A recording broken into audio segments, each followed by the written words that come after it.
Click করুন অ্যাপের bell আইকনে আর সাবস্ক্রাইব করুন এবিপি আনন্দ। সব সময় থাকুন খবরে। নমস্কার, এবিপি আনন্দে আপনাদের স্বাগত। আমি শিলাদিত্য। প্রাক্তন রাষ্ট্রপতি প্রণব মুখোপাধ্যায়ের শারীরিক অবস্থার আজ সকাল পর্যন্ত কোনো পরিবর্তন হয়নি। তিনি এখনো ভেন্টিলেশনে রয়েছেন। তার শারীরবৃত্তীয় অবস্থা স্থিতিশীল। মেডিকেল বুলেটিনে জানালো দিল্লির সেনা হাসপাতাল। পরিস্থিতির ওপরে সর্বক্ষণ নজর রাখা হচ্ছে বলেও সেনা হাসপাতালের তরফে জানানো হয়েছে। রেড রোডের সরকারি অনুষ্ঠান সেরে রাজভবনে গেলেন মুখ্যমন্ত্রী মমতা বন্দ্যোপাধ্যায়। সেখানে রাজ্যপালের সঙ্গে তার সৌজন্য সাক্ষাৎ। আজই ব্যারাকপুরের স্বাধীনতা দিবসের অনুষ্ঠানে যোগ দিয়েছিলেন রাজ্যপাল। সেখানে তিনি ফের রাজ্যে হিংসামুক্ত নির্বাচনের পক্ষে সওয়াল করেন। এর আগে একাধিক ইস্যুতে রাজভবনের সঙ্গে সংঘাত বেঁধেছে নবান্নের। সেই প্রেক্ষিতে এই সাক্ষাৎ আলাদা গুরুত্ব পাচ্ছে। রাজভবন থেকে বেরিয়ে মুখ্যমন্ত্রী জানান, বিকেলে রাজভবনে রাজ্যপালের চা চক্রে থাকতে পারবেন না, তাই সকালে সচিবদের নিয়ে গল্প করে গেলেন। আমরা গর্বিত আমাদের স্বাধীনতা দিবসের দিনের জন্য।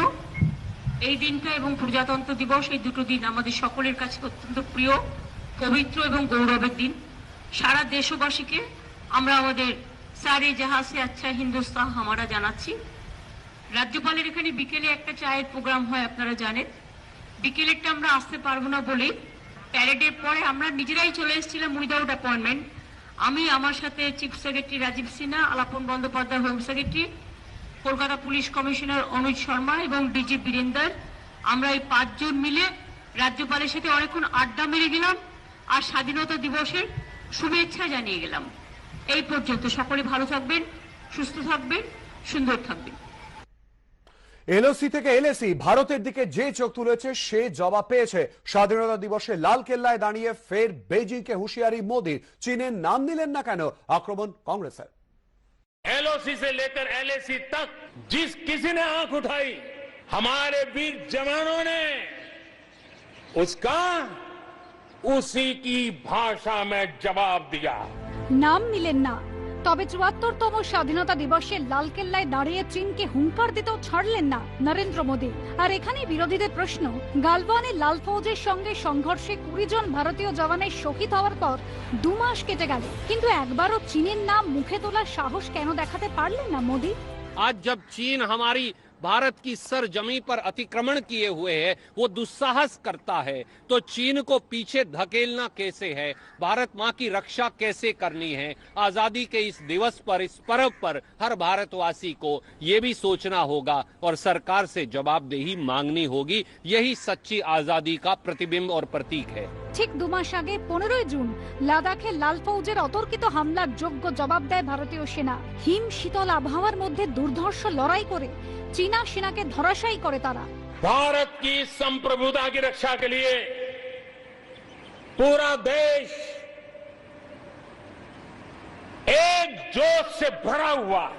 इस संकल्प के लिए हमारे वीर जवान क्या कर सकते हैं, देश क्या कर सकता है, ये लद्दाख में दुनिया ने देख लिया।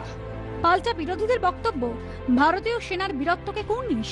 এই সেনাই 1965 ও 71-এর যুদ্ধে পাকিস্তানকে ধরাশায়ী করেছে। কিন্তু তাদের দাবি, মোদী সবসময় সেনার বীরত্বকে কাজে লাগিয়ে রাজনৈতিক ডিভিডেন্ড তোলার চেষ্টা করেন। আর সেই তিনি এখন সীমান্তে চীনের আগ্রাসন নিয়ে মিথ্যে কথা বলছেন।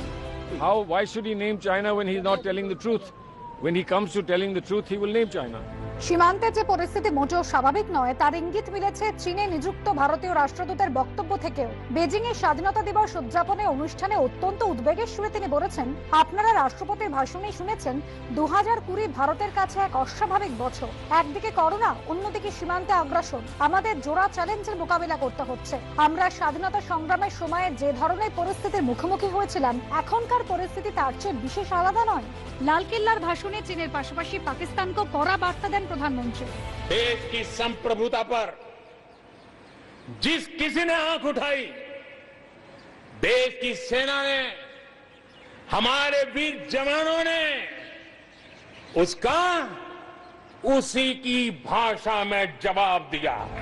চীনের নাম না করে সর্বদলীয় বৈঠকে নরেন্দ্র মোদী দাবি করেছিলেন ভারতীয় ভূখণ্ডে কেউ অনুপ্রবেশ করেনি, কিন্তু সম্প্রতি প্রতিরক্ষা মন্ত্রকের ওয়েবসাইটে জানানো হয় মের গোড়া থেকে প্রকৃত নিয়ন্ত্রণ রেখায় বিশেষ করে গালওয়ান উপত্যকায় চীনা আগ্রাসন দেখা যাচ্ছিল। চীনা সেনা 17 ও 18 মে কুগ্রং নালা, গোগরা ও প্যাংগং লেকের উত্তর প্রান্তে প্রকৃত নিয়ন্ত্রণ রেখা অতিক্রম করে।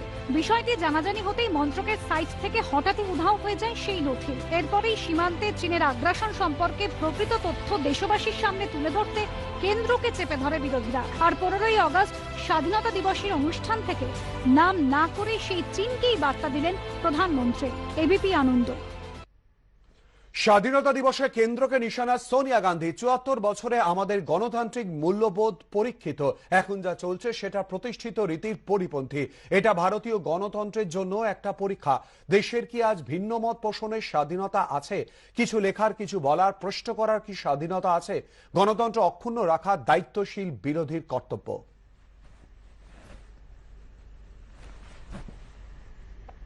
স্বাধীনতা দিবসের সন্ধ্যায় রাষ্ট্রপতি ভবনে চা চক্র। যোগ দিলেন প্রধানমন্ত্রী, উপরাষ্ট্রপতি, প্রতিরক্ষা মন্ত্রী, লোকসভার অধ্যক্ষ সহ বিশিষ্ট জনেরা। রাষ্ট্রপতি ভবনের এই চা চক্রের পোশাকি নাম অ্যাট হোম। অনুষ্ঠানে আহ্বায়ক রাষ্ট্রপতি রামনাথ কোবিন্দ।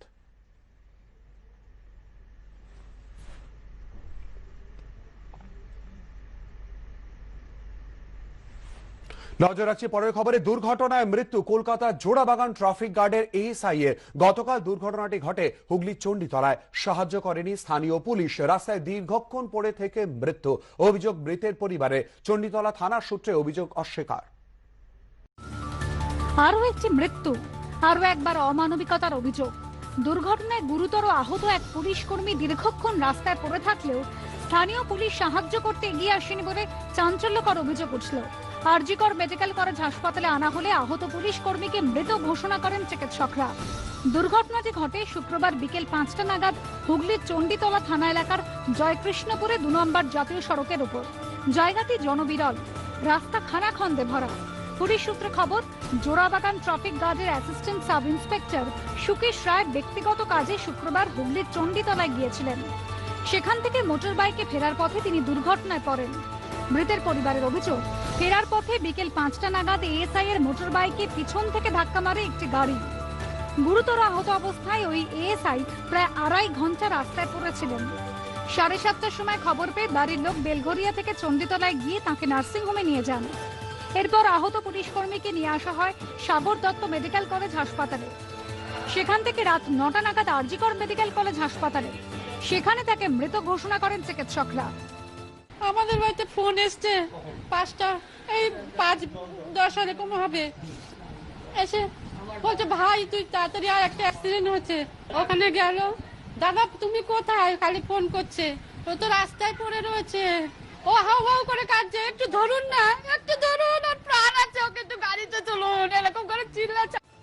পরিবারের দাবি, হুগলির চণ্ডীতলা থানার পুলিশ সঠিক সময়ে সাহায্যের জন্য এগিয়ে এলে প্রাণে বেঁচে যেতেন বছর 43-এর এই পুলিশ কর্মী। ওইখানে 2 ঘন্টা ধরে পড়েছিল, ওখানে পড়েছিল। বেঙ্গল পুলিশগুলা বলে কেউ ছিল, কেউ বলে ধরে না, কেউ বলে ধরছে না। আমার থানাও নাকি ফোন করেছে, আমি এরকম অ্যাক্সিডেন্ট হয়েছে, আমাকে নিয়ে যান, তাও বলে আসে নাই। যদিও চণ্ডীতলা থানা সূত্রে দাবি, খবর পেয়েই পুলিশ গিয়েছিল। দ্রুত চিকিৎসার জন্য নিয়ে যাওয়া হয়েছিল আহত অ্যাসিস্ট্যান্ট সাব ইন্সপেক্টরকে। হিন্দুল দে ও সৌরভ বন্দ্যোপাধ্যায়ের রিপোর্ট, এবিপি আনন্দ। করোনা সংক্রান্ত খবরের দিকে নজর রাখবো। ভারতে করোনা আক্রান্তের সংখ্যা 25 লক্ষ ছাড়ালো। টানা 10 দিন দৈনিক সংক্রমণের নিরিখে আমেরিকা ও ব্রাজিলকে টপকে ভারত 1 নম্বরে। দেশে এখনো পর্যন্ত করোনায় মৃত্যু হয়েছে 49,000-এর বেশি মানুষের। নরেন্দ্র মোদী যখন স্বাধীনতা দিবসের ঐতিহাসিক দিনে দিল্লির লালকেল্লা থেকে ভাষণ দিচ্ছেন, ঠিক তখনই করোনার আরো এক দুর্ভাগ্যজনক মাইলস্টোন অতিক্রম করল ভারত। 15ই আগস্ট ভারতে মোট করোনা আক্রান্তের সংখ্যা 25 লক্ষ ছাড়িয়ে গেল। আরো একবার দেশে দৈনিক সংক্রমণের সংখ্যা 60,000 পেরোলো। ভারতে করোনায় মৃত্যুর সংখ্যা এবার 50,000-এর পথে। দিনে দিনে ভয়ঙ্কর হচ্ছে করোনা। একটাই প্রশ্ন সবার মুখে, কবে ভারতের বাজারে আসবে ভ্যাকসিন? নির্দিষ্ট দিনক্ষণ না বলতে পারলেও শনিবার লালকেল্লা থেকে এ নিয়ে মুখ খুললেন মোদী। भारत में 1 नहीं, 2 नहीं, तीन वैक्सीन उसके टेस्टिंग के अलग अलग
ফেলিওর হওয়ার পর ভেন্টিলেশনে 12 জুলাই চেতন চৌহানের করোনা রিপোর্ট পজিটিভ হয়। গুরুগ্রামের মেদান্ত হাসপাতালে ভর্তি প্রাক্তন ক্রিকেটার চেতন চৌহান উত্তরপ্রদেশের ক্রীড়ামন্ত্রী।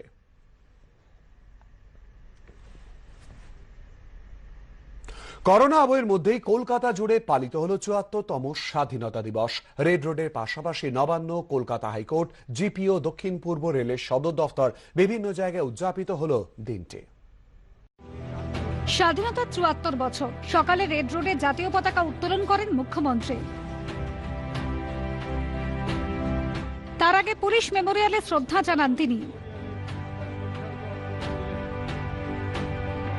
কলকাতা ও রাজ্য পুলিশের তরফে গার্ড অফ অনার দেওয়া হয় মুখ্যমন্ত্রীকে। এবছর রাজ্য সরকারের তরফে 25 জন করোনা যোদ্ধাকে সম্মান জানানো হয়। এদের মধ্যে রয়েছেন চিকিৎসক, নার্স, পুলিশ কর্মী সহ বিভিন্ন ক্ষেত্রের করোনা যোদ্ধারা। করোনা আবহে এবছর রেড রোডে স্বাধীনতা দিবস উদযাপনের অনুষ্ঠানে সাধারণে অংশগ্রহণের অনুমতি ছিল না, শুধুমাত্র প্রশাসনের পদস্থ কর্তারা অংশ নেন। কুচকাওয়াজে অংশ নেয় কলকাতা পুলিশের 3টি ট্যাবলো, সবকটি করোনা সচেতনতা নিয়ে।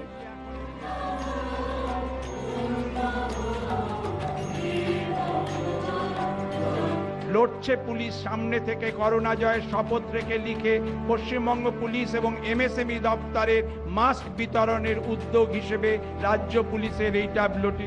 ৭৪তম স্বাধীনতা দিবস উপলক্ষে টুইটে শুভেচ্ছা বার্তা জানিয়েছেন মুখ্যমন্ত্রী। টুইটারে মমতা বন্দ্যোপাধ্যায় লেখেন, সব ভাই ও বোনকে স্বাধীনতা দিবসের শুভেচ্ছা।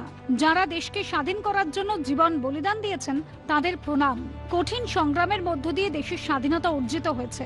যে নীতি ও আদর্শের ভিত্তিতে স্বাধীন দেশ গঠন হয়েছে তাকে যে কোনো মূল্যে রক্ষা করতে হবে। রেড রোডে সরকারি অনুষ্ঠান সেরে রাজভবনে যান মুখ্যমন্ত্রী। সেখানে রাজ্যপালের সঙ্গে তাঁর সৌজন্য সাক্ষাৎ হয়।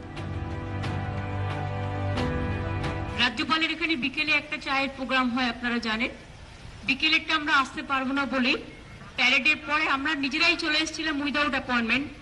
আমি, আমার সাথে chief secretary Rajiv Sinha, Alapan Bandyopadhyay home secretary, Kolkata police commissioner Anuj Sharma এবং ডিজি বীরেন্দর, আমরা এই 5 জন মিলে রাজ্যপালের সাথে অনেকক্ষণ আড্ডা মেরে গেলাম আর স্বাধীনতা দিবসের শুভেচ্ছা জানিয়ে গেলাম। এই পর্যন্ত। সকলে ভালো থাকবেন, সুস্থ থাকবেন, সুন্দর থাকবেন। স্বাধীনতা দিবসে রাজ্যবাসীকে শুভেচ্ছা জানিয়েছেন রাজ্যপাল। এদিন ব্যারাকপুরের গান্ধীঘাটে স্বাধীনতা দিবসের অনুষ্ঠানে যোগ দেন জগদীপ ধনকর। টুইটারে তিনি লেখেন, সবাইকে স্বাধীনতা দিবসের শুভেচ্ছা। সবার আগে দেশ এই শপথ নেওয়ার সময়। সকাল 11:30 নাগাদ নবান্নে পতাকা উত্তোলন করেন শিক্ষামন্ত্রী পার্থ চট্টোপাধ্যায়।